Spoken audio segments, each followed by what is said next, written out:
बिस्मिल्लाहिर्रहमानिर्रहीम। अस्सलाम वालेकुम नाज़रीन, मैं हूं फैजान शेख। गुज़िश्ता दिनों एक वीडियो वायरल होती है और वीडियो वायरल में देखा जा सकता है कि मौजूदा चीफ जस्टिस मुल्क पाकिस्तान के एक इस्लामाबाद की निजी बेकरी में जाते हैं, जहां उनसे एक सेल्समैन उनसे पूछता है कि आप चीफ जस्टिस फाइज हैं, तो फाइज साहब चीफ जस्टिस साहब उसको इग्नोर कर देते हैं, लेकिन उनकी जो एहलिया उनके साथ खड़ी होती है तो वो इस बात को दोहराती हैं कि वो पूछ रहा है क्या आप फाइज ईसा हैं, तो जिस पर वो कहते हैं यस आई एम।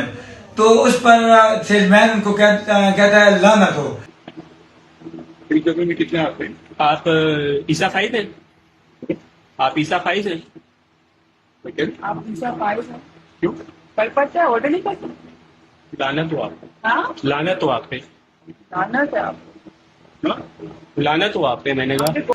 तो ये वीडियो थी और ये वीडियो इतनी वायरल हुई कि बेकरी के बाहर लाइनें लग गई और पूरे मुल्क में पीटीआई जश्न मना रही है कि मुल्क का मौजूदा चीफ जस्टिस जो है उसकी बुरी तरह बेइज्जती हो रही है आम आवाम में।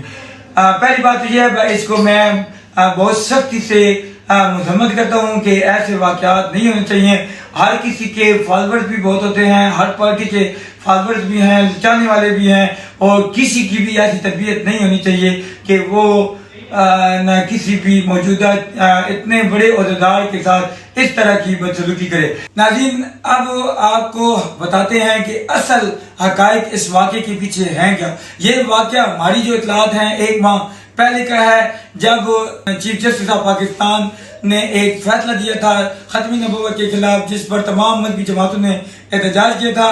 और हमारी जो इतलात हैं, ये जो सेल्समैन था ये क्रेन पार्टी का मेंबर था और क्रेन पार्टी का मेंबर होने की हैसियत से उसने लानत भेजी थी इस फैसले की वजह से। और जब फौरी तौर पे सिक्योरिटी को बुलाकर चीफ जस्टिस साहब ने इसको जब गिरफ्तार कराया था, तो उसने बताया था कि फलां जो फैसला आपने दिया है उस पर, और उस पर चीफ जस्टिस साहब ने फिर निदामत भी जाहिर की थी कि ये मेरी गलती थी, मैंने इसको दीन को सही तरह से नहीं समझ सका था, जिसकी वजह से मैंने ये फैसला दिया।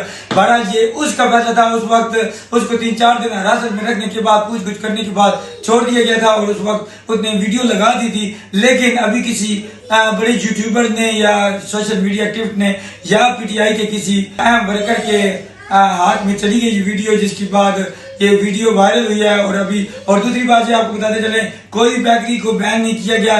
बेकरी में ऐसे रश लगा हुआ है कि सब किसी को गिरफ्तार नहीं किया गया, किसी के खिलाफ कोई कार्रवाई नहीं हो रही, और ये 1 महीने के पहले का वाक़या था। बहरहाल सोशल मीडिया हमारा प्रोपेगेंडे का हिस्सा है, पूरा प्रोपेगेंडा ग्रुप है पूरे सोशल मीडिया पे, जो हमारे हुकूमती इदारों के खिलाफ नज़म साजिश के तहत प्रोपेगेंडा करता है। हमारे TNN डिजिटल को सब्सक्राइब करना मत भूलिए, फैजान शेख को फॉलो करें। अस्सलाम वालेकुम।